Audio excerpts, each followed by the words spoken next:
je souhaiterais aujourd'hui partager avec vous un message intitulé « Lève-toi et viens ». Veuillez répéter ce titre à haute voix.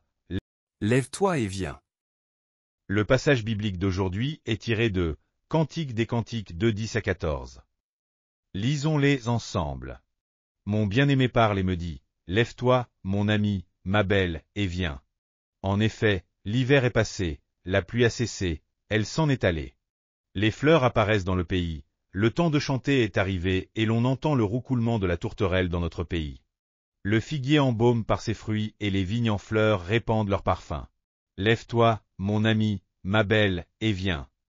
Ma colombe, toi qui te tiens dans les fentes du rocher, qui te caches dans les parois escarpées, fais-moi voir ta figure, fais-moi entendre ta voix. Car ta voix est douce et ta figure est charmante. Tout le monde, sans exception, est passionné par quelque chose dans la vie. Il y a ceux qui sont obsédés par l'argent, d'autres par le pouvoir, le jeu ou l'art. Certaines personnes sont éperdument amoureuses. Être fou de quelque chose signifie être tellement absorbé par une chose que rien d'autre ne compte. Or, la Bible, qui est la parole de Dieu, contient également un livre relatant l'histoire d'un homme et d'une femme fous d'amour. Il s'agit du Cantique des Cantiques. Les protagonistes du Cantique des Cantiques sont le roi Salomon et la Sulamite. Ces deux personnes s'aiment envers et contre tout, dépassant les barrières sociales, les préjugés et les obstacles. En les observant, on a l'impression que, jour et nuit, assis ou debout, dès qu'ils ouvrent les yeux, ils ne voient que l'être aimé. Mais le Cantique des Cantiques n'est pas simplement une histoire d'amour entre un homme et une femme. Ce livre exprime de manière allégorique la relation entre Dieu et son peuple Israël. Aimons-nous Dieu avec la même ardeur que celle du roi Salomon et de la Sulamite dans le Cantique des Cantiques? Tout d'abord, partageons sur mon ami, ma belle. Dans Cantique des Cantiques 2:10, il est écrit, « Mon bien-aimé parle et me dit, lève-toi, mon ami, ma belle, et viens. » Le Seigneur m'appelle mon ami.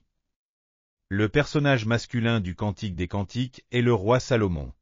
Ce n'est pas un homme ordinaire. Il est un roi honorable que toutes les femmes désirent. Mais parmi toutes ces femmes, le roi Salomon en a aimé une en particulier, la Sulamite. Cette femme n'était ni d'une grande beauté ni d'un rang élevé. Son teint était sombre, et elle devait travailler dans les vignes. Dans Cantique des Cantiques 1:6, il est écrit « Ne prenez pas garde à mon teint noirci par le soleil, mes frères se sont irrités contre moi, ils m'ont mis à garder les vignes, ma vigne à moi, je ne l'ai pas gardée. » Cependant, le roi Salomon l'a choisie et lui a témoigné un amour immense. Parce qu'elle était aimée par le roi, la Sulamite, bien que sa peau fût foncée, ne se sentait pas complexée. Mais au contraire, elle se glorifiait en disant qu'elle ressemblait aux tentures de Salomon. Le Dieu des armées célestes m'a choisi parmi tant de personnes pour faire de moi son enfant et m'a aimé. Dans Ésaïe 43:1, il est écrit « Ainsi parle maintenant l'Éternel, qui t'a créé, ô Jacob. Celui qui t'a formé, ô Israël. Ne crains pas, car je t'ai racheté, je t'ai appelé par ton nom, tu es à moi. » Dieu nous appelle. Lui qui nous a créés, et qui connaît tout de nous a appelés pour nous faire siens. Nous ne devons pas nous focaliser sur nos faiblesses. Mais nous devons avoir une image positive de nous-mêmes, en ayant la fierté d'avoir été choisis par Dieu. Dieu nous parle maintenant, tu es à moi. C'est moi qui t'ai façonné. C'est moi qui te restaurerai. Je transformerai ta tristesse en joie, ton désespoir en espérance. Nous devons écouter la voix du Seigneur. Dans Ésaïe 43:4, il est écrit « Parce que tu as du prix à mes yeux, parce que tu es honoré et que je t'aime, je donne des hommes à ta place, et des peuples pour ta vie. » Aux yeux du monde, nous sommes insignifiants. Nous commettons des erreurs, nous péchons, nous sommes faibles. Mais Dieu nous aime tels que nous sommes. On dit que l'amour rend aveugle. Même si la personne aimée fait des erreurs ou a des défauts, elle reste belle et précieuse aux yeux de celui qui l'aime. C'est ainsi que Dieu nous aime. Jésus, notre époux, nous a pris pour son épouse.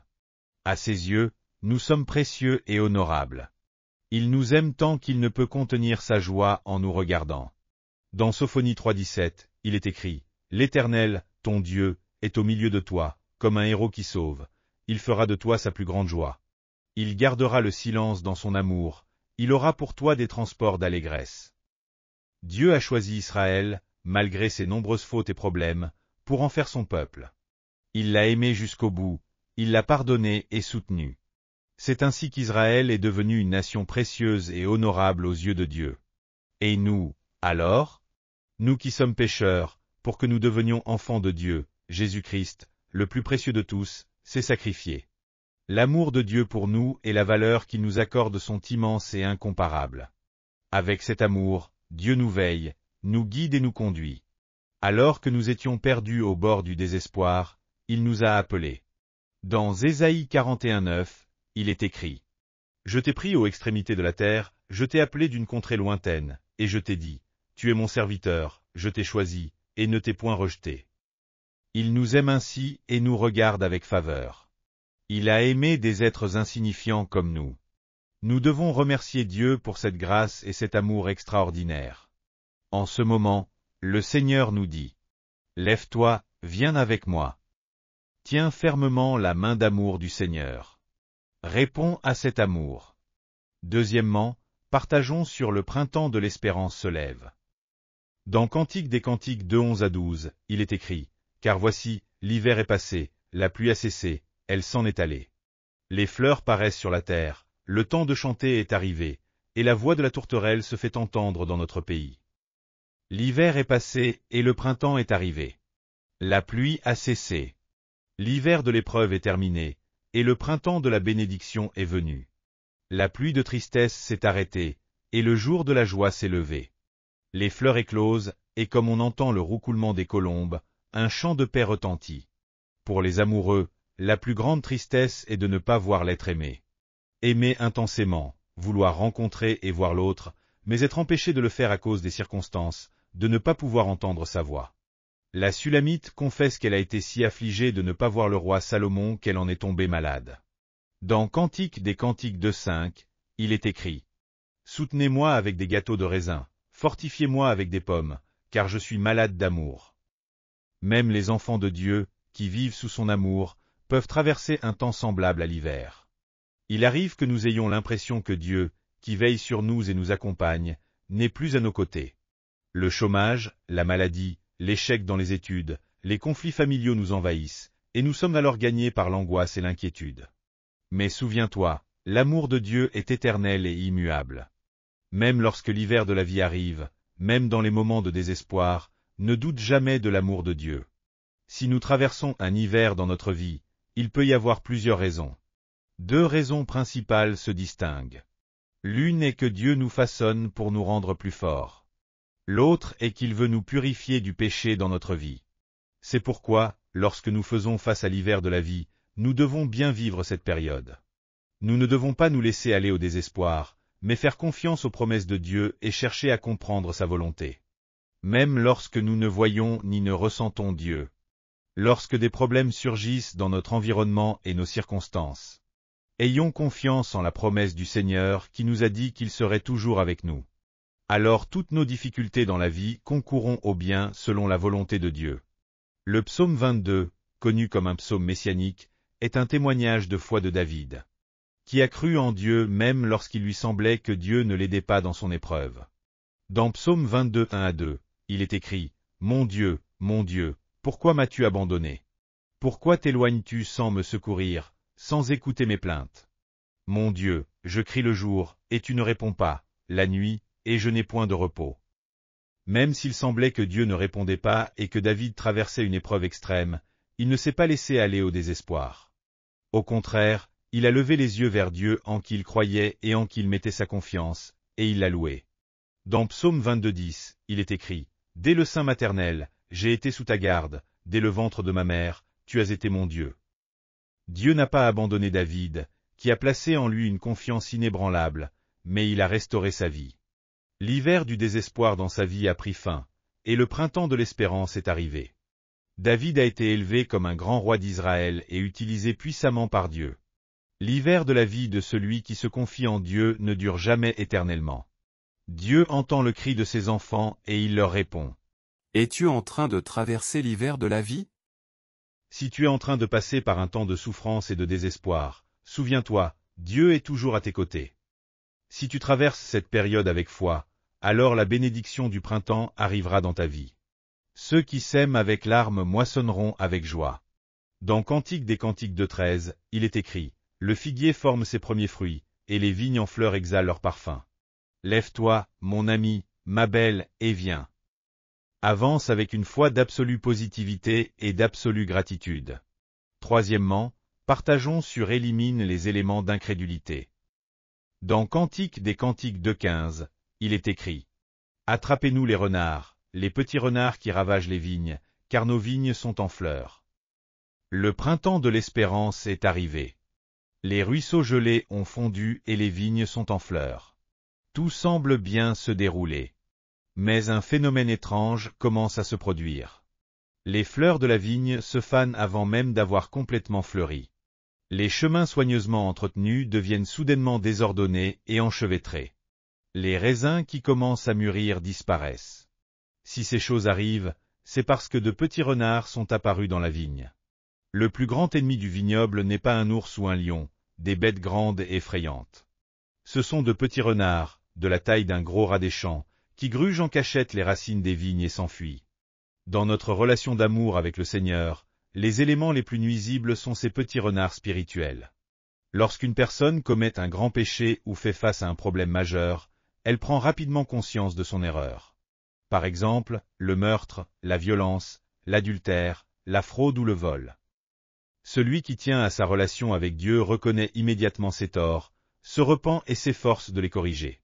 Mais il y a aussi de petites fautes qui ruinent l'âme sans que l'on s'en rende compte.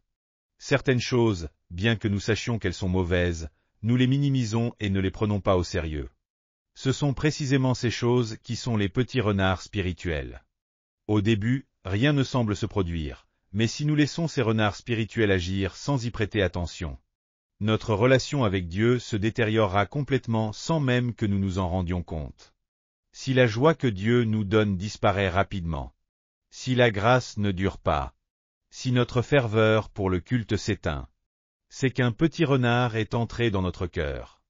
Ces petits renards sont par exemple les petits mensonges, la paresse, la jalousie et l'envie, les plaintes et les murmures, les pensées négatives, la colère facile, la haine, la médisance et la division.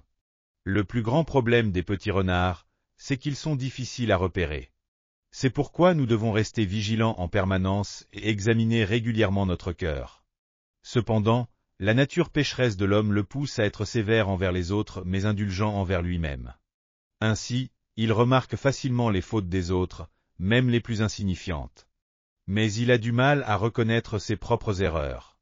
Il voit la paille dans l'œil de son frère, mais ne remarque pas la poutre dans son propre œil. Dans Matthieu 7:3, il est écrit, « Pourquoi vois-tu la paille qui est dans l'œil de ton frère, et n'aperçois-tu pas la poutre qui est dans ton œil ?» C'est pourquoi il est essentiel de prendre du temps devant Dieu et sa parole pour s'examiner soi-même.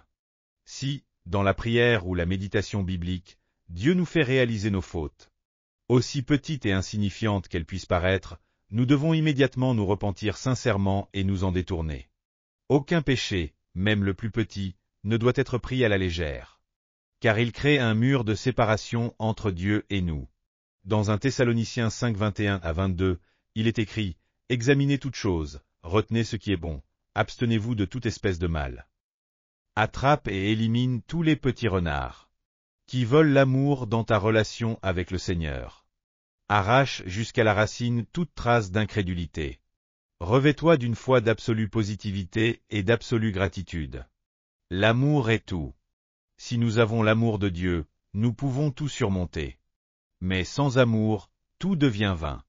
Toutes nos actions, sans amour pour Dieu, ne sont que des coquilles vides, belles en apparence, mais creuses à l'intérieur. Être fou de Jésus, c'est la seule chose qui compte. Pasteur Lee Young-do. Lee Young-do, 1901 à 1933, un évangéliste méthodiste du renouveau de l'Église coréenne, aimait ardemment Jésus et son peuple. Comme Jésus, il a servi pendant 3 ans et n'a vécu que 33 ans, avant de rendre l'âme à cause de la tuberculose. Mais dans la sombre période de l'occupation japonaise, il a apporté une grande grâce à de nombreuses personnes. Né dans la province de Hwanghae, il a grandi sous l'influence d'une mère évangéliste.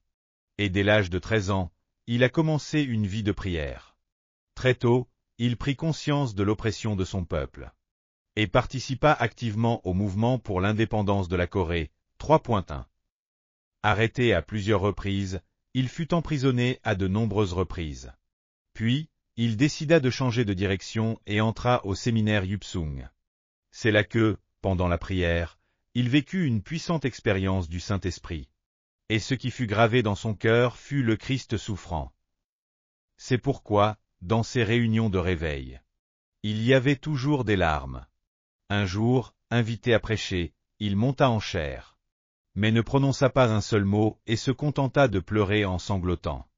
L'assemblée entière pleura avec lui, et l'Église devint un océan de larmes. Son plus grand souhait était aimer ardemment Christ et s'unir à lui. Que mon cœur soit entièrement consumé par l'amour du Seigneur, et que le Seigneur soit totalement consumé par ma foi. Ô mes yeux, contemplez le Seigneur. Avec un cœur indéfectible, ne regardez que lui. Ne détournez jamais votre regard, mais fixez-le uniquement. Son slogan était « Soyons fous de Jésus ». Soyons fous, follement fous. Notre seul désir est d'être fous pour Jésus. Dans son désir d'être uni au Christ souffrant, il a mis en pratique l'amour envers les pauvres et les exclus. Malgré sa popularité en tant que grand évangéliste, il choisit de vivre dans la pauvreté, parmi les plus démunis, partageant tout ce qu'il avait. Lorsqu'il retournait chez lui après une mission, les mendiants affluaient vers sa maison, espérant recevoir de sa générosité. Il disait souvent, « Ce que je désire, c'est accueillir ceux que le monde rejette, recueillir ceux qui sont chassés et bannis, prendre leurs mains et pleurer avec eux. Peut-être que le monde a la liberté et le devoir de les exclure. Mais pour moi, ma mission est de les accueillir et de pleurer avec eux. » Réfléchissons à l'amour de Dieu qui nous a envoyé Jésus. Prenons la décision de l'aimer encore plus que tout. Alléluia! Avez-vous reçu beaucoup de grâce à travers la parole? Je vous bénis de tout mon cœur au nom du Seigneur pour que vous soyez de plus en plus armés de la parole de Dieu et remplis du Saint-Esprit, afin que vous meniez une vie victorieuse dans ce monde. Si vous avez aimé cette vidéo, n'oubliez pas de vous abonner à la chaîne, d'activer les notifications et d'appuyer sur le bouton « J'aime ». Cela nous aide beaucoup à préparer plus de vidéos remplies de grâce. Et aussi laissez vos sujets de prière dans les commentaires, notre équipe priera avec vous devant Dieu. Nous nous retrouverons avec joie dans la prochaine vidéo. Que Dieu vous bénisse grandement.